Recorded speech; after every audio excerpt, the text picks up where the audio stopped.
Assalamualaikum warahmatullahi wabarakatuh. Waalaikumsalam warahmatullahi wabarakatuh. Alhamdulillah wassalatu wassalamu ala sayyidina Rasulillah sayyidina wa maulana Muhammad ibn Abdullah wa ala alihi wa sahbihi wa mawalah. La haula wa la quwwata illa billah, amma ba'du. Bapak-bapak, ibu-ibu, saudara-saudara kaum muslimin rahimakumullah. Pada pertemuan yang lalu sudah saya jelaskan bahwa hidup selalu berakhir dengan kematian. Apabila datang kematian menimpa seseorang, datanglah kiamat baginya. Itu yang disebut dengan kiamat kecil. Hakikatnya mati adalah perpindahan dari kehidupan di dunia ini menuju kehidupan di alam barzakh. Menunggu kita di alam barzakh sampai datangnya saat kiamat. Entah 10 tahun, entah 100 tahun, entah 1000 tahun, hanya Allah saja yang maha tahu. Adapun orang-orang beriman yang melakukan amal kebajikan dalam kehidupan di dunia ini, masa penantian yang lama di alam barzakh buat mereka sebentar saja. Tetapi bagi orang-orang kafir yang ingkar, yang tidak beriman kepada Allah, yang hidup di dunia cuma menumpuk-numpuk dosa, tentu penantian di alam barzakh akan merupakan waktu yang sangat lama. Bukankah dalam kehidupan kita waktu itu memang relatif? Contoh misalnya, bagi pemuda-pemudi yang sedang duduk asyik memadu cinta, waktu 4-5 jam saja rasanya cuma 4-5 menit. Tenggelam oleh keasikan. Tapi buat orang yang berbaring di rumah sakit, meratap di balik-balik apa itu tembok derita kata lagu, di balik dinding-dinding penjara, sehari bagai seminggu, seminggu rasa sebulan, sebulan boleh jadi rasa setahun. Penantian yang sangat lama. Kapan kiamat itu akan datang? Ini rahasia Allah. Jangankan kita yang orang awam, baginda Nabi sendiri tidak diberitahu oleh Allah kapan kiamat itu akan terjadi. Tetapi sungguh pun demikian, banyak hadis-hadis yang menjelaskan ciri atau tanda-tanda datangnya kiamat. Nah, kalau sudah bicara soal tanda, tanda kiamat itu ada 2. Pertama yang disebut alamatus sughra, tanda-tanda kecil. Ini waktunya masih ada tenggang. Ada yang dinamakan alamatul kubra, tanda-tanda besar. Artinya kiamat sudah diambang pintu. Apa tanda-tanda kecil dari datangnya hari kiamat itu? Misalnya, kata Nabi, apabila ilmu sudah diangkat oleh Allah. Artinya apabila ulama sudah banyak wafat, minat orang belajar agama berkurang, lalu kebodohan nampak merajalela di mana-mana, zina dikerjakan secara terbuka, minuman-minuman keras jadi kebanggaan, itu termasuk di antara tanda-tanda kecil terjadinya hari kiamat. Apalagi misalnya iza waladatil ammatu rabbataha, apabila budak sudah melahirkan tuan. Apa maksudnya? Ada yang mentafsirkan apabila anak sudah bisa membudaki orang tuanya. Orang tua yang melahirkan dia, yang membesarkan dia, demi setelah si anak besar jadi orang berpangkat, bertitel, berharta, berkedudukan. Jadilah orang tua itu budaknya. Sehingga sering dibilang kalau orang tua kaya, anak jadi raja. Tapi kalau anak yang kaya, orang tua sering jadi budak. Apalagi munculnya fitnah yang bergelombang. Timbul perang antara dua bangsa yang besar. Waktu berjalan terasa sangat pendek sekali. Itu merupakan tanda di antara tanda-tanda kiamat. Termasuk di dalamnya sulit membedakan mana laki, mana perempuan. Kan kalau tanda-tanda kayak begini sekarang sudah banyak kita lihat kan. Ulama banyak wafat. Penggantinya sulit. Zina dikerjakan berterang-terangan. Minuman keras jadi kebanggaan. Banyak anak membudaki orang tuanya. Sulit membedakan mana laki, mana perempuan. Kadang-kadang dari belakang kita lihat perempuan benar, begitu kita colek nengok jenggotan.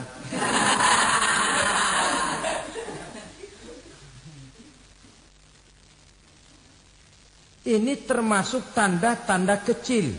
Masih ada tenggang sampai akan terjadinya kiamat itu. Nah, yang dimaksud dengan tanda-tanda besar, ini tanda besar artinya kiamat sudah diambang pintu. Pertama, matahari terbit dari sebelah barat. Apabila matahari sudah terbit dari arah sebelah barat, tertutuplah sudah pintu taubat. Bersabda Nabi kita, la taqumus sa'atu hatta tatlu'a syamsu min maghribiha. Tidak akan datang hari kiamat sampai matahari terbit dari arah sebelah barat. Fa iza tala'at, manakala matahari telah terbit dari arah sebelah barat, wara'ahan nasu, manusia banyak menyaksikan itu, amanu ajma'un, mereka pun lalu beriman. Yang tadinya kafir, yang tadinya ingkar, yang tadinya membangkang, setelah melihat matahari terbit dari sebelah barat, buru-buru beriman, berlomba-lomba mengucap dua kalimat syahadat. Tapi apa yang terjadi? Kata Nabi, wadzalika hina la yanfa'u nafsan imanuha lam takun amanat min qabl. Hari itu adalah hari yang iman sudah tidak berguna lagi bagi seseorang apabila sebelumnya memang dia tidak pernah beriman. Au kasabat fi imaniha khaira, atau beriman tetapi tidak pernah melakukan kebajikan di dalam keimanannya itu. Hari yang sudah kasib, hari yang sudah terlambat, beriman tidak akan ada gunanya lagi. Ini pelajaran buat kita. Sebelum sang surya terbit dari sebelah barat, sebelum nafas sampai di tenggorokan, artinya pintu taubat masih terbuka. Kalau dua hal itu sudah terwujud, nafas sudah sampai di kerongkongan, atau matahari sudah terbit dari arah sebelah barat, tertutuplah sudah pintu taubat. Tak ada lagi gunanya pangkat, jabatan, harta, bahkan beriman pun dalam suasana macam itu. Too late, kata orang Kulon. Sudah terlambat. Matahari terbit dari arah sebelah barat. Itu tanda besar, artinya kiamat sudah diambang pintu. Lalu apalagi tanda besar? Munculnya Dajjal. Dajjal artinya pendusta-pendusta yang menyesatkan manusia. Ada dua macam Dajjal, saudara. Ada Dajjal kecil. Ini Dajjal kelas teri. Kalau ini sejak zaman Rasulullah sudah ada itu. Tiap zaman ada. Di zaman Rasulullah misalnya ada yang bernama Aswad al-Unsi dari Yaman. Ada yang namanya Musailamah Al-Kazzab dari Yamamah. Ada yang namanya Ibnu Sayyad dari Madinah. Ini dajjal-dajjal di zaman Rasul. Musailamatul Kazzab memproklamirkan diri jadi nabi dia. Di zaman Rasul masih hidup. Ini dajjal zaman Nabi. Di zaman sahabat muncul dajjal-dajjal. Di zaman kita sekarang ini dajjal-dajjal pun gentayangan. Dajjal-dajjal kelas teri. Kerjanya mendustakan manusia, menyesatkan manusia, memalingkan manusia dari jalan yang benar dan diridhoi oleh Allah Subhanahu wa taala. Adapun yang merupakan tanda besar dari datangnya kiamat, dajjal-dajjal kelas kakap. Pembohong-pembohong besar yang menyesatkan masyarakat manusia berpaling dari jalan Allah mengikuti jalan mereka. Apa sih ciri dajjal itu? Kata Nabi dalam hadis Bukhari Muslim, "Inna dajjala", sesungguhnya yang namanya dajjal itu yakhruju, satu saat akan muncul mendekati hari kiamat. Wa inna ma'ahu ma'an, si dajjal ini membawa air. Wa naran, dan juga membawa api. Dua simbol. Di tangan yang satu dia bawa air, di tangan yang satu dia bawa api. Wa ammal ladzi yarahu an-nasu ma'an fanarun. Adapun yang orang banyak lihat air, hakikatnya adalah api. Yang dilihat api, hakikatnya adalah air. Oleh sebab itu, kalau api yang ditawarkan, ambillah air. Kalau air yang ditawarkan, pilihlah api. Maksudnya apa ini? Ini bahasa simbol, saudara-saudara. Dajjal bicaranya seolah-olah untuk kepentingan manusia. Menawarkan surga. Surga yang dia tawarkan hakikatnya neraka. Hai manusia, kalau kau mau bahagia, jangan dekat-dekat dengan agama. Sholat itu tidak efektif dan efisien, tidak produktif dari segi ekonomi itu. Menghadiri majelis taklim cuma buang-buang waktu. Tahajud, tasbih, tahlil, baca Quran, apa itu? Pekerjaan mubazir saja. Hidup ini cuma sekali, masa yang cuma sekali, manfaatkan dengan sebaik-baiknya. Mumpung, dibawanya sifat mumpung tetapi dalam pengertian yang sangat negatif. Bicaranya seolah-olah untuk kepentingan manusia, tetapi sebenarnya menjerumuskan manusia. Menawarkan air, tapi sebenarnya api. Menawarkan api, tapi hakikatnya air. Buat apa kamu sholat? Buat apa kamu bayar zakat? Buat apa kamu puasa? Surga yang dicanangkan dajjal, hakikatnya neraka. Neraka yang digambarkan dajjal, pada dasarnya adalah surga. Jadi memutarbalikkan fakta itu kerjaan dajjal. Yang hak jadi batil, yang batil dibilang hak, yang benar jadi salah, yang salah malah jadi benar. Tuntunan disuruh jadi tontonan, tontonan malah menjadi tuntunan. Itu pekerjaan dajjal profesinya. Zamannya Nabi Adam, dajjalnya kan iblis. Betul? Betul. Apa sih rayuan iblis itu? Allah setelah menciptakan Nabi Adam kan bilang, Adam, kau dan istrimu Hawa tinggal di surga ini. Seluruh fasilitas yang ada di surga persilahkan kau nikmati.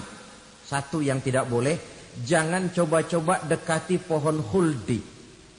Dekat saja jangan, apalagi sampai memetiknya. Datang dajjal yang namanya iblis ini. Adam, kamu tahu nggak kenapa tidak boleh makan buah khuldi? Ya nggak tahu, pokoknya saya dilarang. Bodoh kamu Dam. Khuldun artinya kekal.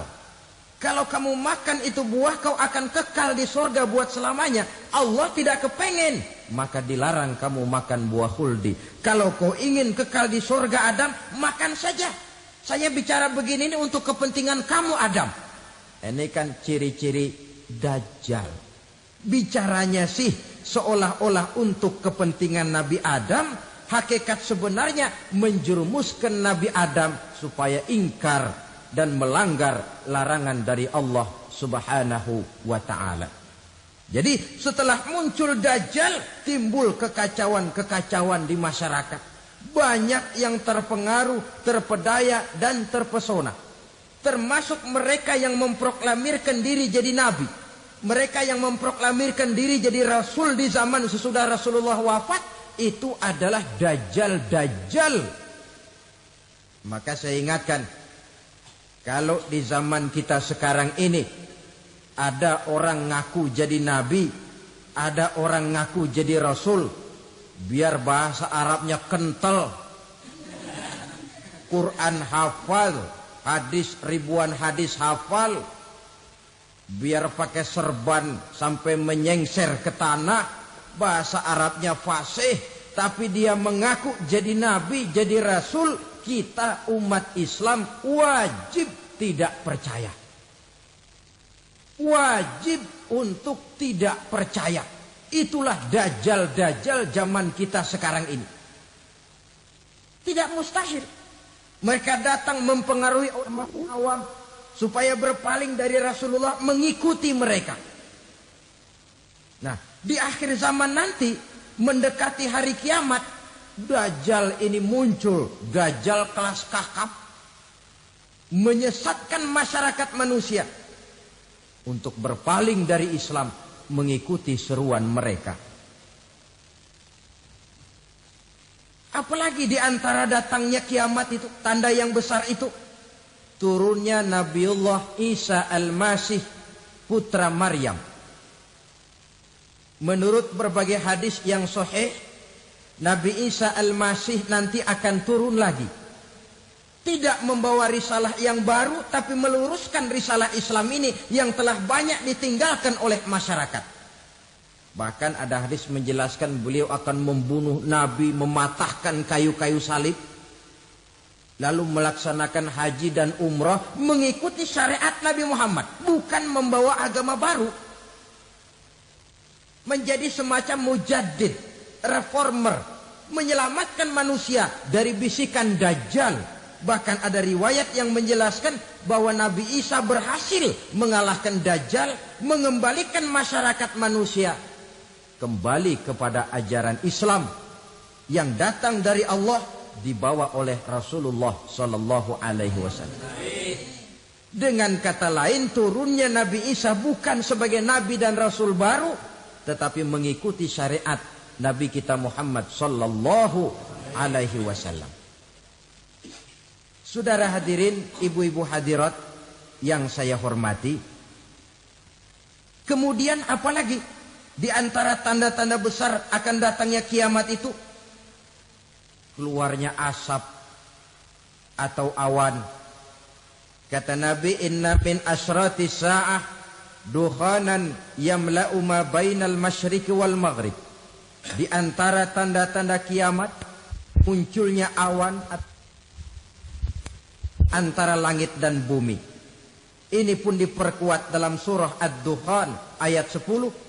Fartaqib yawma ta'ti as-sama' bidukhanin mubin fayughshan nas hadza azabun alim. Bagi orang-orang yang beriman, mereka biasa-biasa saja. Tapi bagi orang kufur, datangnya asap dan awan ini merupakan azab yang kelewat pedih. Barangkali sedikit mendekati gambaran tentang azab yang pedih ini, saya ingatkan alam pikiran kita kepada peristiwa yang belum lama terjadi. Pernah dengar berita bocornya reaktor nuklir di Chernobyl, Uni Soviet? Pernah dengar? Nah. Bocornya reaktor nuklir di Chernobyl yang mengakibatkan ratusan bahkan sangat mungkin ribuan nyawa. Cuma satu reaktor. Bagaimana kalau seluruh cadangan nuklir yang dimiliki oleh para negara adikuasa ini diledakkan? Bahkan yang konon menurut catatan cadangan nuklir yang dimiliki bersama oleh Amerika dan Rusia sekarang ini sudah sanggup memusnahkan 6 miliar manusia. 1,5 kali lebih banyak dari jumlah manusia yang nongkrong di permukaan bumi ini. Saudara-saudara hadirin yang saya hormati, lalu saat mendekati hari kiamat, apalagi tandanya? Setelah Nabi Isa wafat, pada saat turunnya yang kedua kali, lalu Allah meniupkan angin sejuk. Semua orang-orang beriman, orang-orang baik wafat. Sehingga penghuni bumi ini cuma tinggal lagi terdiri dari orang-orang kafir. Tidak ada lagi di bumi ini yang bisa mengucapkan Allah.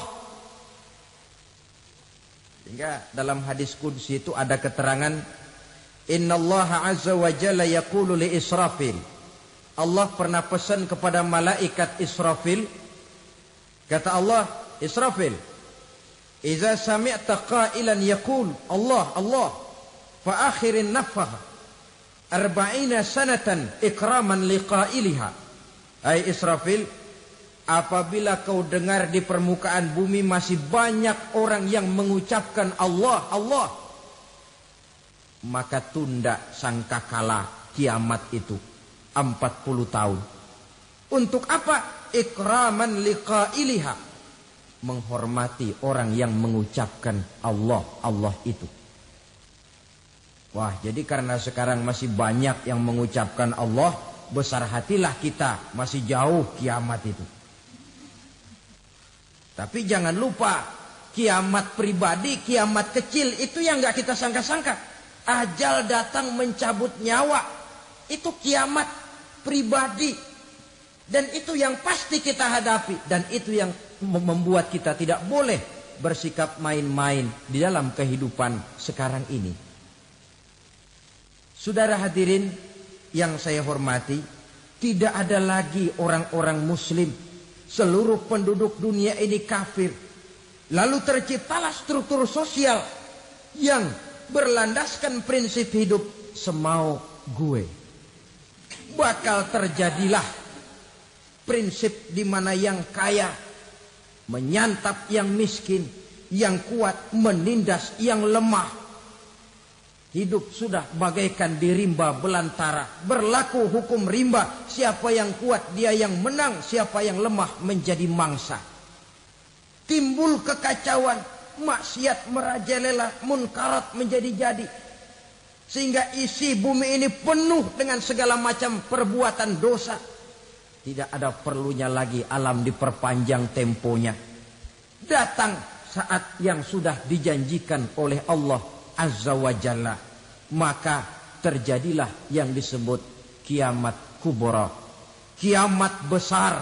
Kiamat ancur-ancuran. Bagaimana kejadian ini dimulai? Dalam surah Az-Zumar ayat 68. Allah subhanahu wa ta'ala berfirman, wa nufikha fis suri fasa'iqa man fis samawati wa man fil ardi illa man sya'allahu. Maka manakala ditiuplah sangkakala, terkejutlah seluruh yang ada di langit dan seluruh yang ada di bumi. Bila saat kiamat datang, Allah perintah malaikat Israfil, Israfil, tiup sangkakalamu. Ditiuplah sangkakala oleh malaikat Israfil. Yang akibat daripada tiupan itu, seluruh yang ada di langit, seluruh yang ada di permukaan bumi terkejut. Yang ada di langit siapa? Malaikat kan. Bayangin aja kalau malaikat kaget, apalagi kita. Terkejut seluruh makhluk yang ada di bumi, yang ada di langit mendengar suara sangkakala itu. Bunyinya tidak sanggup kita bayangkan dahsyatnya. Ledakan nuklir, ledakan neutron, belum apa-apa ketimbang bunyi sangkakala malaikat Israfil ini. Nah, lalu mendengar bunyi sangkakala ini, gemparlah makhluk, kacaulah alam. Bumi gempa, planet-planet bertabrakan, gunung meletus, air laut tumpah ke darat, angin topan bertiup, halilintar menyambar. Lalu semua yang bernama hidup mati total. Mati bareng tanpa persiapan. La haula wala quwata illa billah. Saya kadang-kadang dalam tafakur bermohon, ya Allah, mudah-mudahan saya enggak nemuin kiamat beneran. Ngeri. Tidak bisa kita bayangkan macam apa suasana seperti itu. Allah saja banyak memberikan gambaran, misalnya Al-Qari'ah, wa mal Qari'ah, wa ma adraka mal Qari'ah. Kejadian yang menggemparkan. Tahukah kamu apa kejadian yang menggemparkan itu? Yauma yakunun nasu kal farasil mabsus wa takunul jibalu kal ihnil manfus. Pada saat itu manusia berterbangan bagai kupu-kupu. Gunung berterbangan seperti kapas ditiup angin. Gunung saja macam kapas, konon lagi manusia. Kematian total, mulai semut sampai gajah mati. Jin mati, iblis mati, malaikat mati. Malaikat saja mati. Saudara hadirin yang saya hormati, kematian total yang tanpa persiapan. Orang bilang, Pak, kalau mati bareng begitu yang repot malaikat maut dong ya. Cabut sana, cabut sini. Itu kalau menurut logika kita. Mestinya begitu menurut logika. Tapi logika juga yang nggak perlu serepot itu. Sebab untuk mematikan listrik di wilayah DKI, di wilayah Jakarta, nggak perlu tiap rumah didatengin, matiin, ya lama. Cukup dari kantor pusatnya saja PLN, tekan satu tombol, gelaplah seluruh Jakarta. Saudara hadirin yang saya hormati, kematian total. Lalu setelah kematian total, planet-planet juga mati, dalam arti tidak bergerak dan beredar. Angin mati, dalam arti tidak bertiup. Air mati, dalam arti tidak ada riak gelombang. Pokoknya semua mati. Kullu nafsin za'iqatul maut. Semua yang bernafas mati. Dalam ayat lain, kullu man 'alaiha fan. Semua yang ada di permukaan bumi fana. Yang kekal cuma Allah Subhanahu wa ta'ala. Yang paling belakang mati, malaikat maut dan malaikat Israfil. Tapi mati juga sesuai dengan janji Allah. 40 lamanya. Tidak dijelaskan oleh Abi Hurairah 40 jam, apa 40 hari, apa 40 tahun. Hadis-hadis cuma menyebutkan 40 saja. Sunyi alam. Yang tinggal cuma Allah saja lagi. Ketika itu Allah berseru-seru, katanya, limanil mulkul yauma. Siapa para penguasa hari ini? Mana itu raja-raja dan penguasa yang dulu mengaku jadi Tuhan? Fir'aun. Mana Fir'aun sekarang? Yang dulu jadi raja, merasa berhasil, sombong, lalu tidak mau turun-turun dari kekuasaannya, sampai kepada puncak kekurang ajarannya mengangkat diri jadi Tuhan. Mana itu Fir'aun? Namrus. Mana sekarang Namrus? La ilaha illa ana. Ternyata tidak ada Tuhan lain selain daripada aku, kata Allah. Proses kemudian, saudara-saudara, turunlah hujan dari langit. 40 lamanya hujan itu. Tidak jelas juga 40 jam apa 40 hari.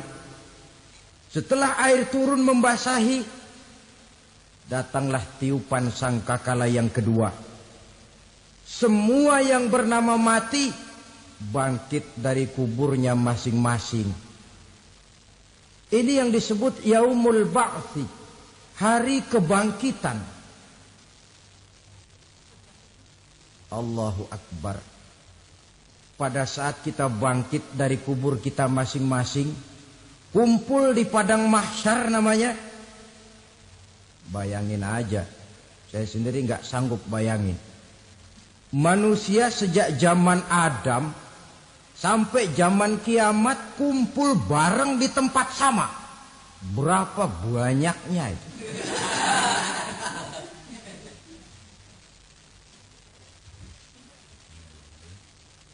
Dan yang luar biasa menurut satu riwayat, pada saat bangkit itu, Masya Allah, roman muka kita berubah. Disesuaikan dengan amalan kita waktu di dunia ini. Barang siapa yang waktu di dunia amalannya itu amalan tikus, di akhirat nanti dia bangkit dari kubur, mukanya seperti muka tikus. Gagah betul badannya, tapi mukanya seperti tikus. Kenapa? Amalannya waktu di dunia seperti amalan tikus. Apa amalan tikus itu? Suka ngegeragoti barang yang sudah disimpan rapi-rapi. Orang sudah simpan uang rapi-rapi, simpan perhiasan rapi-rapi, digeragoti oleh tikus. Maling-maling, pencoleng-pencoleng, koruptor-koruptor. Itu nanti di akhirat nanti kita lihat mukanya seperti muka tikus. Oh ini waktu di dunia suka nyolong, hanya seperti muka tikus. Barang siapa yang waktu di dunia ini amalannya itu amalan macan, dia akan bangkit nanti mukanya seperti muka macan. Apa amalan macan? Macan itu amalannya menang-menangan. Orang yang mau menang saja nggak mau mengalah. Coba lihat di hutan. Kenal hutan nggak? Di hutan, raja hutan di mana-mana pasti macan. Betul kan? Betul. Padahal hutan belum pernah bikin pemilihan umum. Tapi macan tidak peduli ada pemilihan umum apa tidak, pokok saya raja. Sebab apa? Macan jadi raja itu bukan karena benar, tapi karena kuat jadi raja. Setelah dia jadi raja, rakyat hutan yang mesti dilindungi malah dimakan oleh raja macan. Kambing rakyat hutan dimakan oleh macan.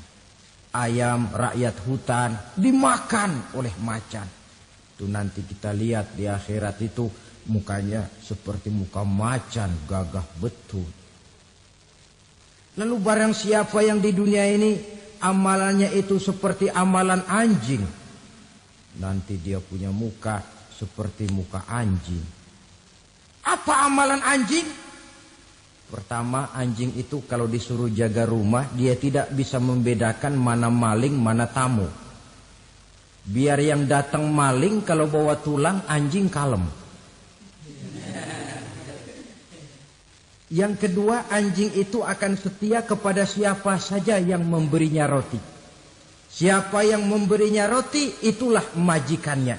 Apa kata majikannya, pasti dia laksanakan. Soal benar atau salah, dia tidak peduli. Setelah anjing dapat roti, dia tidak punya pilihan lain kecuali bilang, abdi mah kumaha juragan wae ayeuna mah.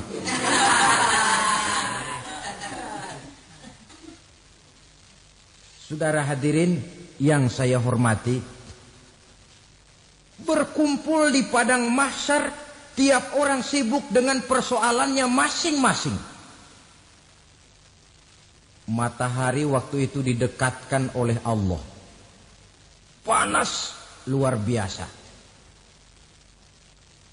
Ada yang saking panasnya itu mencucurkan peluh keringat sampai sebatas mata kakinya. Ada yang keringatnya sampai sedengkulnya. Ada yang keringatnya sampai sepusatnya. Ada yang keringatnya mengalir sampai sebahunya. Ada yang kelelap oleh keringatnya sendiri. Sementara orang di sampingnya enggak apa-apa. Bergantung lagi amalan dia waktu di dunia ini. Saudara-saudara, sebagian orang dalam kepanikan padang mahsyar berombong-rombong datang mereka menghadap Nabi Adam. Ya Adam, anta abal bashar. Hai Adam, Tuhan adalah bapak moyang manusia. Kami sebentar lagi akan disidang, dimintakan pertanggungan jawab. Tolonglah kami, hai Adam. Kata Nabi Adam, jangankan nolongin sampean, saya sendiri tanggung jawab di hadapan Allah ketika dulu tidak boleh makan khuldi, saya serobot. Sudahlah, urus diri masing-masing saja, nafsi. Begitu kata Nabi Nuh, begitu kata Nabi Ibrahim. Tiap orang bertanggung jawab sendiri-sendiri. Ketika itulah saudara-saudara, nikmatnya menjadi umat Nabi besar Muhammad sallallahu alaihi wasallam. Sebab apa? Walaupun menurut abjad kita ini umat paling belakang, paling belakang kita ini toh, karena Nabi Muhammad adalah Nabi akhir, tapi akan dihisap lebih dulu, lewat di atas sirat lebih dulu, masuk surga lebih dahulu ketimbang umat-umat belakangan. Ketika Rasul mendekati ajal, beliau tanyakan itu kepada malaikat Jibril. Malaikat Jibril berkata, Muhammad jangan khawatir, Allah sudah berjanji, inni haramtul jannata ala sairil anbiya hatta tadkhulaha anta wa haramtuha ala sairil umami hatta tadkhulaha ummatuka. Surga aku haramkan buat seluruh nabi kecuali kalau engkau Muhammad sudah masuk ke dalamnya. Dan surga aku haramkan buat seluruh umat kecuali kalau umatmu Muhammad sudah masuk ke dalamnya. Logikanya, walaupun menurut abjad kita umat paling belakang, bakal dihisab paling dulu, lewat di atas sirat paling dulu, masuk surga paling dulu, kalau mampir ke neraka juga paling dulu. Ya resiko. Jangan mau enaknya aja paling dulu. Saudara hadirin yang saya hormati, setelah masa kebangkitan, itu jangan dikira begitu bangkit langsung diperiksa. Masih menunggu menanti ribuan tahun. Perhitungan padang mahsyar. Untuk sampai kepada proses yang disebut yaumul hisab. Hari perhitungan. Seorang demi seorang bakal dipanggil. Bayangkan saja, kita se-RT saja di absen, kadang-kadang perlu waktu lama. Ini manusia sejak zaman Nabi Adam sampai datang hari kiamat, satu demi satu disidang di hadapan Qadhi Rabbul Jalil. Status sosial copot sudah waktu itu. Yang pernah jadi hartawan di situ tidak lagi kelihatan kehartawanannya. Yang pernah jadi jenderal tidak lagi dipanggil jenderalnya. Yang ustadz tidak lagi dipanggil al-mukarramnya. Seluruh status sosial selesai. Dipanggillah kita seorang demi seorang menghadap Qadhi Rabbul Jalil. Bagaimana proses penghisaban itu? Pertama proses tanya jawab.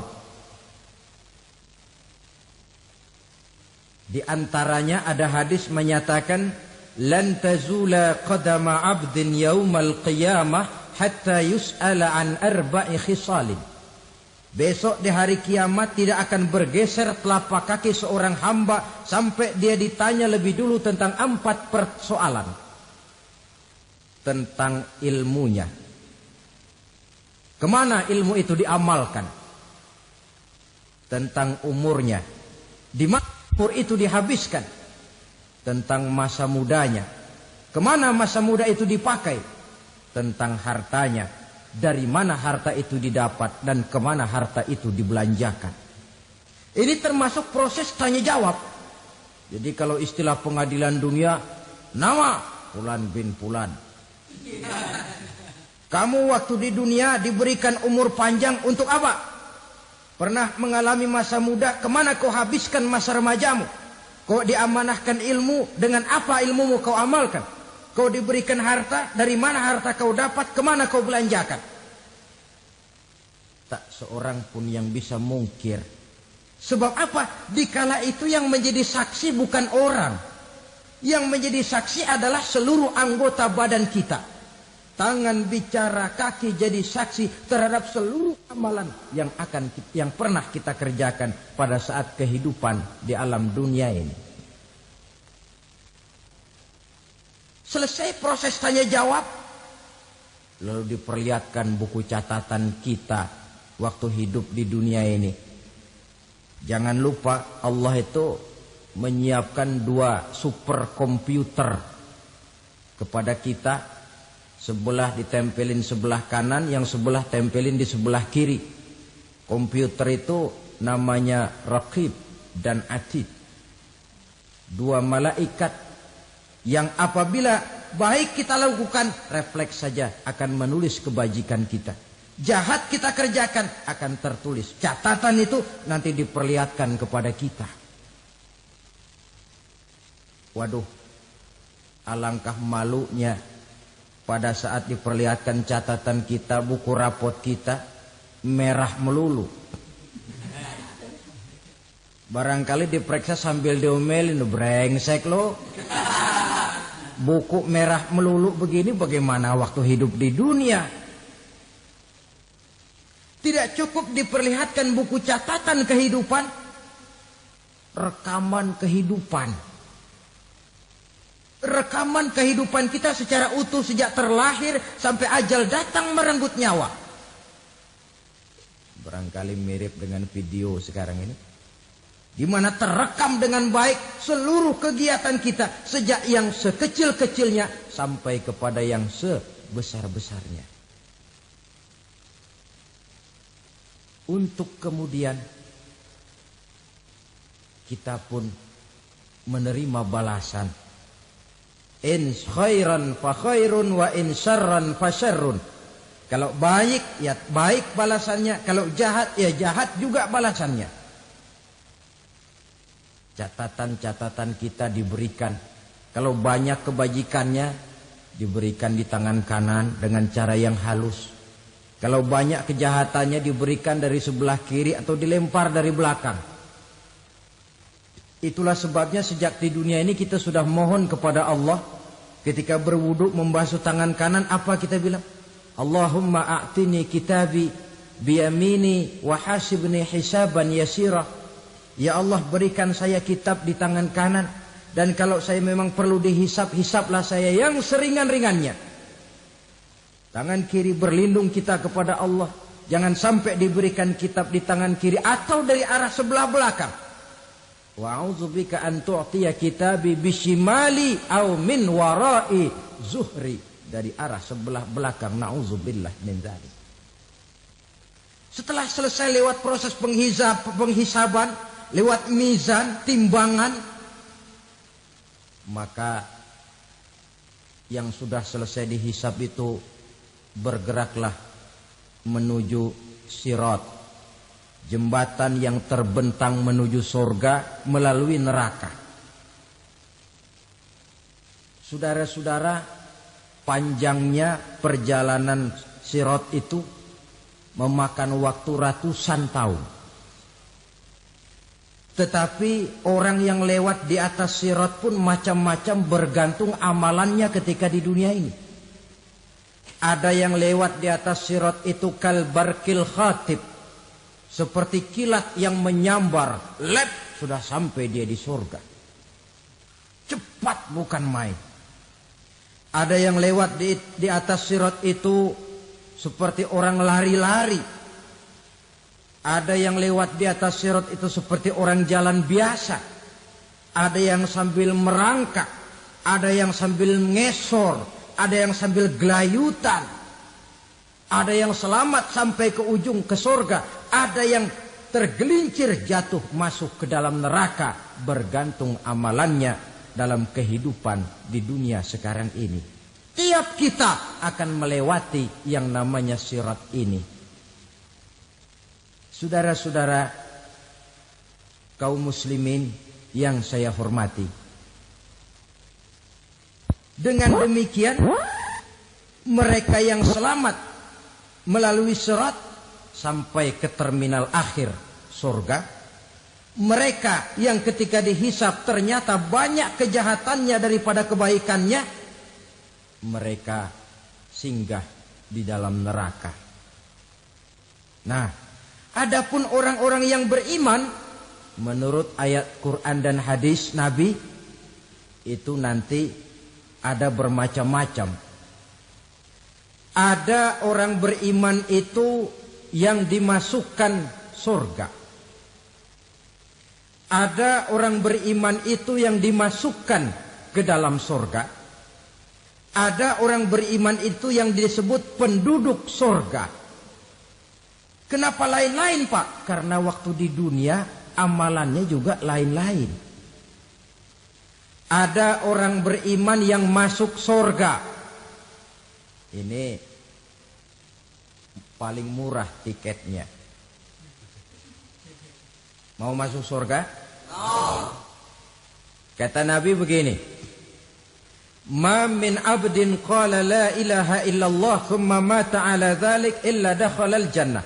Kalau seorang hamba sudah mengucap dua kalimat syahadat, dia yakin dengan kebenaran kalimat itu sampai matinya, orang itu akan masuk surga. Abu Dzar yang waktu itu diajak bicara heran, ya Rasul kok gampang betul? Iya. Walaupun orang itu mencuri, iya. Walaupun orang itu berzina, iya. Biar dia mencuri, biar dia berzina, kalau dia sudah mengucap dua kalimat syahadat, dia yakin dengan kebenaran kalimat itu sampai matinya, itu orang akan masuk surga.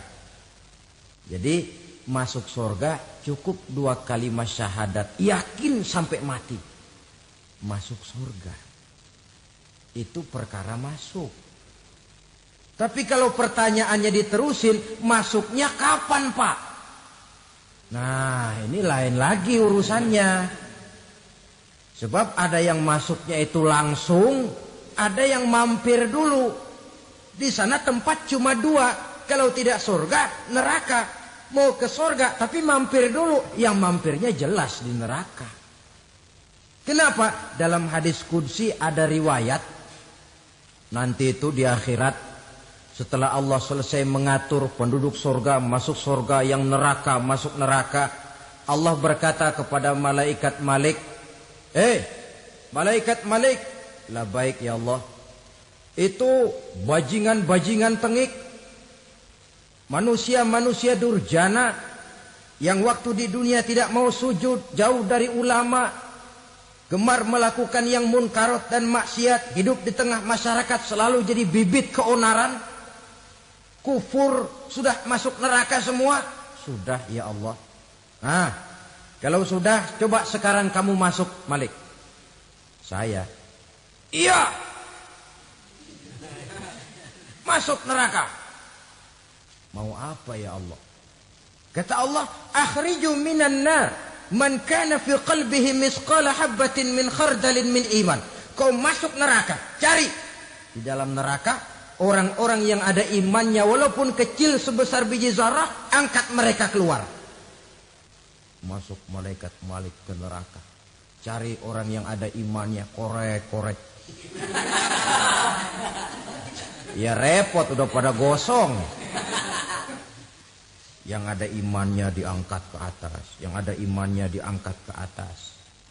Lalu dimandikan di Nahrul Hayat, namanya sungai kehidupan di akhirat nanti. Cakep lagi rupanya, bersih lagi wajahnya, apel di hadapan Allah. Kata Allah, bagaimana mas? Kapok enggak sampean? Kapok ya Allah. Nah, kalau kapok, idhab fadkhulil jannah. Pergi, masuk surga sana. Berangkat mereka ke surga. Ketemu sama teman-temannya yang udah sampai lebih dulu. yang nggak pakai mampir lagi. Terjadi dialog. Kata teman-temannya yang udah pada nyampe duluan, Mas, iya, emang baru sampai? Oh, saya baru sampai. Memang mampir di mana dulu, Mas? Kita sudah lama sampai di surga. Saudara buka surah Al-Muddatsir ayat 34-35. Ma salakakum fis saqar? Kenapa kamu mampir di neraka Saqar? Qalu lam naku minal musallin. Mereka menjawab, kami mampir di neraka Saqar, Mas, gara-gara dulunya kami waktu di dunia tidak pernah sholat. Tidak pernah sholat? Tidak pernah. Kan rumahnya dekat masjid. Cuma dekat doang, Mas. Sholat mah enggak saya. Enggak pernah ngasih makan fakir miskin. Enggak pernah hadir di majelis taklim. Pendeknya enggak pernah melakukan kebajikan. Maka saya pun mampir di neraka Saqar. Untung betul saya punya iman, Mas, sedikit. Waktu hidup di dunia dulu saya pernah mengucap 2 kalimat syahadat. Sekali-kalinya waktu mau kawin. Masya Allah. Untung saja kawin. Kalau nggak kawin polos.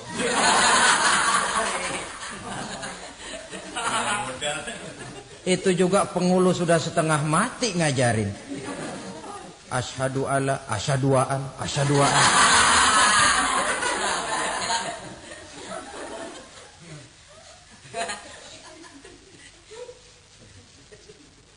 Ini namanya masuk surga, ada mampir dulu. Ada pula orang mukmin itu yang dimasukkan surga. Namanya dimasukkan kan terima beres. Saya masuk ke rumah, jalan sendiri, cari tempat sendiri. Saya dimasukkan ke dalam rumah, terima beres. Pokok ada di dalam, itu dimasukkan namanya. Nggak pakai mampir. Tapi tentu tiketnya lebih mahal ketimbang yang pertama tadi. Apa kata Allah? Innal ladzina amanu wa 'amilus shalihat la ukaffiranna 'anhum sayyi'atihim wa la udkhilannahum jannah. Sesungguhnya orang-orang yang beriman kemudian beramal soleh, kami hapuskan segala dosa dan kesalahannya, kami masukkan mereka ke dalam surga. Lihat ayatnya. Allah yang memasukkan, kita yang dimasukkan. Tidak pakai transit, tidak usah mampir. Cuma tidak cukup syahadat, tidak cukup amanu, tapi diiringi dengan wa'amilus salih. Iman, amal. Tidak cukup syahadat, lalu dibuktikan dia sholat, dia zakat, puasa, lalu dia melakukan berbagai macam kebajikan. Ini yang menyebabkan dia tidak pakai mampir di tempat yang bernama Saqar. Lalu ada pula orang mukmin itu yang disebut penduduk surga. Wah, ini sudah VIP ini. Ashabul jannah, penduduk surga. Siapa mereka? Kata Allah, innal ladzina amanu summa istaqamu fala khaufun 'alaihim wala hum yahzanun ulaika ashabul jannah hum fiha khalidun. Sesungguhnya orang-orang yang beriman lalu istiqamah, tetap dalam melaksanakan perintah Allah, tidak goyah, tidak labil tapi stabil, istiqamah, mereka tidak takut dan tidak bersedih hati. Merekalah penduduk surga. Iman, istiqamah. Tidak punya duit, sembahyang. Banyak duit, sembahyang. Miskin, sembahyang. Kaya, tetap sembahyang. Istiqomah. Kadang orang kalau susah rajin ke masjid, banyak duitnya ngelihat masjid melengos.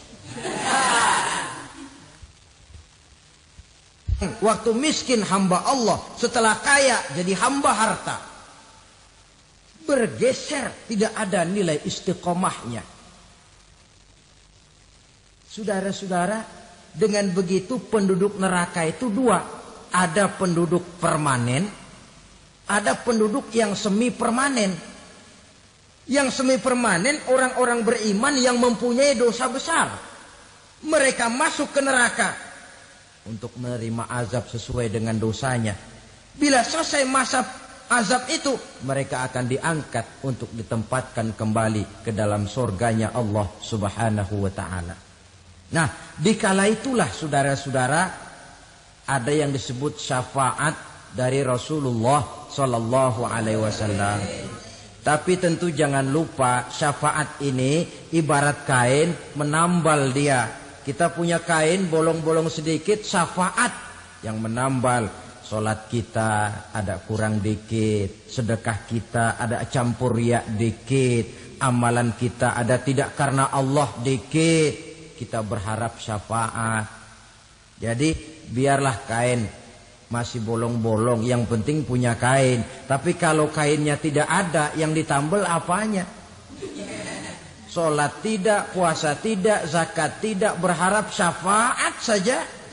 Ya, terlalu berlebihan itu.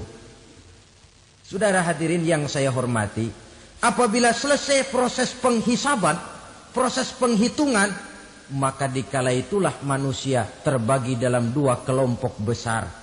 Fariqun fil jannah wa fariqun fis sa'ir. Sekelompok orang-orang beruntung yang masuk ke dalam surga, dan sekelompok lagi masuk ke dalam neraka. Akan memakan waktu untuk menceritakan sifat surga dan neraka, tapi insya Allah pada kesempatan pertemuan lain saya sampaikan. Namun sebagai gambaran umum cukuplah saya sampaikan sebuah hadis qudsi. Allah jelaskan, a'dadtu li'ibadiyas salihin ma la 'ainun ra'at wa la uzunun sami'at wa la khatara fi qalbil bashar. Aku sediakan buat hamba-hambaku yang soleh, yang tidak pernah terlihat oleh mata, tidak pernah terdengar oleh telinga, dan belum pernah terdetik dalam hati manusia. Jadi kenikmatan surga belum pernah dilihat mata, belum pernah didengar telinga, belum pernah terdetik dalam hati.